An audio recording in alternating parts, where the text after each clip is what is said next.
Kemudian ada kisah yang lain teman-teman sekalian, waktu itu terjadi peperangan kecamuk, turunnya malaikat. Nabi SAW lalu kembali ke kemah dan peperangan pun berkecamuk. Sementara Nabi SAW berdoa, tiba-tiba saja beliau ngantuk, berat dan tertidur. Sekejap, itu sekejap ya. Abu Bakar melihat Nabi SAW lagi peperangan kecamuk ini. Nabi tadinya serius melihat. Dan pada saat itu tiba-tiba beliau terkaget. Baru beberapa saat, berapa detik kalau kita sekarang terbangun. Lalu beliau tersenyum. Dan Abu Bakar pun bertanya, wahai Rasulullah, kenapa anda tersenyum? Kata Nabi SAW, bergembiralah wahai Abu Bakar. Abu Bakar berkata, apa berita gembira itu ya Rasulullah? Abu Bakar bertanya, apa berita gembira itu ya Rasulullah? Kata Nabi SAW, ini Jibril telah datang dengan menunggangi kuda putih dan bersamanya 1000 malaikat. Quraisy jumlahnya 1000 kurang. Ya, sekarang malaikat datang, kalau malaikat saja lawan sudah cukup, gitu kan?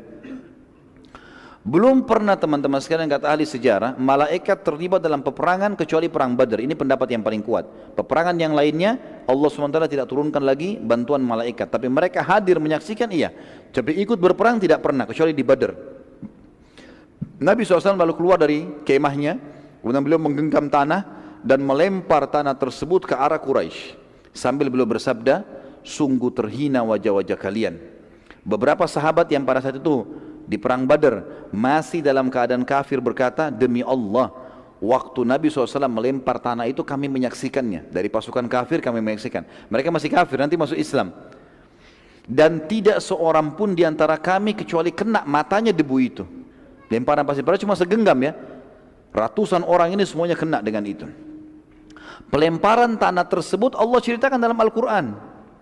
Kembali surah Al-Anfal ayat 17 sampai 18. A'udzu billahi minasyaitonir rajim. Falam taqtuluhum walakinallaha qatalahum wa ma ramaita idz ramaita walakinallaha rama waliyubliyal mu'minina minhu bala'an hasana innallaha sami'un alim. Dzalikum wa annallaha muhinu kaidil kafirin. Maka yang sebenarnya adalah bukan kamu yang membunuh mereka hai Muhammad. Bukan pasukan yang membunuh orang-orang Quraisy, akan tapi Allah lah yang telah membunuh mereka. Dan bukan kamu yang melempar pada saat kau sedang melempar, tapi Allah lah yang telah melempar tanah itu sehingga menyebar ke mata pasukan Quraisy. Allah berbuat demikian untuk membinasakan mereka dan untuk memberi kemenangan kepada orang-orang mukmin dengan kemenangan yang sempurna. Sesungguhnya Allah maha mendengar lagi maha mengetahui. Itu ayat 17. Ayat 18-nya, itulah karunia Allah yang dilimpahkan kepada kalian dan sungguhnya Allah melemahkan tipu daya orang-orang kafir. Allah Subhanahu wa taala juga menceritakan teman-teman sekalian tentang kejadian ini dalam surah Al-Anfal ayat 9 dan ayat 10 ya. A'udzu billahi minasyaitonir tentang kedatangan malaikat yang 1000 itu ya. إذ تستغيثون ربكم فاستجاب لكم أني ممدكم بألف من الملائكة مردفين وما جعله الله إلا بشرى ولتطمئن به قلوبكم وما النصر إلا من عند الله إن الله عزيز حكيم. Ingatlah ketika kamu memohon hai Muhammad kepada Tuhanmu pertolongan, lalu Allah perkenankan bagimu, sesungguhnya aku akan mendatangkan bala bantuan kepada kamu hai Muhammad dan pasukanmu 1000 malaikat yang turun atau datang berturut-turut, maksudnya bersamaan. Yang ayat 10-nya, dan Allah tidak menjadikan mengirim bala bantuan tersebut melainkan sebagai kabar gembira dan agar hatimu menjadi tentram karenanya, dan kemenangan itu hanyalah dari sisi Allah, sesungguhnya Allah maha perkasa lagi maha bijaksana. Kita masuk ke yang lain teman-teman, kisah Hudzaifah ibn Yaman radhiyallahu anhu. Ini kalau kita mau ikutin sampai subuh loh, nggak selesai.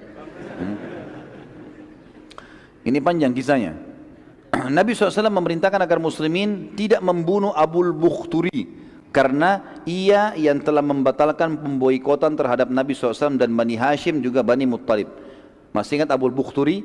Dia salah satu dari sekian orang, 6-7 orang yang berkumpul untuk merobek ya surat yang ditulis oleh orang-orang Quraisy untuk memboikot Nabi SAW. Abu Bukhturi punya jasa.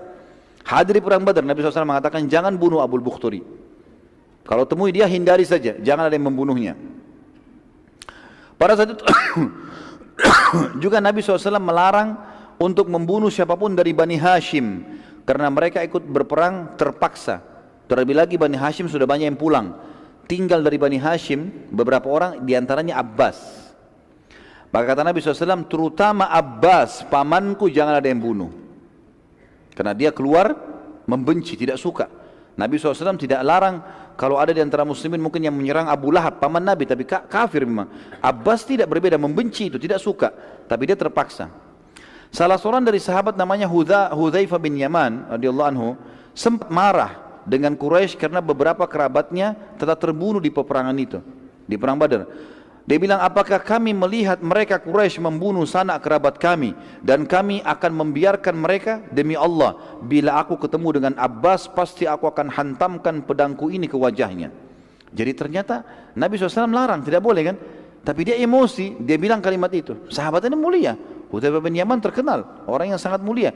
Tapi pada saat itu dia tidak tahu kenapa dia ucapkan kalimat itu. Dengan jengkelnya di badan perang, kok bisa Abbas dilolosin?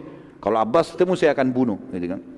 Nabi SAW saat mendengar perkataan Hudzaifah berkata kepada Umar bin Khattab, sedang berada di samping Nabi SAW, wahai Umar, apakah engkau akan membiarkan paman nabimu dibunuh? Umar langsung angkat pedangnya mengatakan, ya Rasulullah, gampang, izinkan saya tebas lehernya Hudzaifah. Selesai, saya bunuh. Hudzaifah sudah jadi munafik, anda larang bunuh, dia bilang bunuh, gitu kan? Maka kata Nabi SAW, jangan, biarkan saja dia. Hudzaifah berkata setelah selesai peperangan, sungguh aku tidak tahu kenapa aku mengucapkan kalimat tersebut dan masih saja kalimat tersebut membebaniku selama aku hidup dan tidak akan terbayar kecuali aku mati syahid. Akhirnya Hudzaifah bin Yaman terbunuh mati syahid di Yamamah ketika melawan Musailamah al-Kadzdzab. Ketika peperangan sedang berkecamuk teman-teman sekalian, Abu al-Bukhturi dengan salah satu temannya sempat dilihat oleh beberapa sahabat dan salah satu dari sahabat yang bernama Mujadzir radhiyallahu anhu. Mujadzir ini teman-teman sekalian berkata pada Abu Bukhturi, sesungguhnya Nabi kami telah melarang kami membunuhmu. Abu Bukhturi bilang, bagaimana dengan sahabatku ini? Ada teman di sebelahnya, kata para sahabat, kami tidak dilarang membunuhnya, ya, cuma kamu saja sendiri. Abu Bukhturi bilang, aku tidak akan membiarkan sahabatku kalian bunuh. Mujadzir lalu berusaha menyerang sahabat Abu Bukhturi, tapi Abu Bukhturi terus menghalangi dan akhirnya Mujadzir ya tidak sengaja menayangkan pedangnya dan akhirnya Abu Bukhturi menyerang Mujadzir dengan pedang. Pada saat diserang dia menangkis, kemudian dia menyerang tidak sengaja kepada Abu Bukhturi dan Abu Bukhturi akhirnya terbunuh. Pada saat itu Nabi SAW sudah dipesan, jangan bunuh Abu Bukhturi, apapun alasannya hindari, tidak usah mau bunuh temannya, sama temannya pun ditinggalkan. Mestinya begitu perintah Nabi SAW.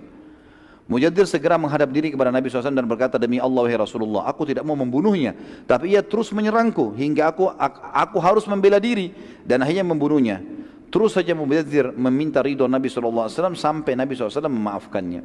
Dan kita renung di sini teman-teman, bagaimana para sahabat sangat menjaga perintah dan juga larangan Nabi SAW.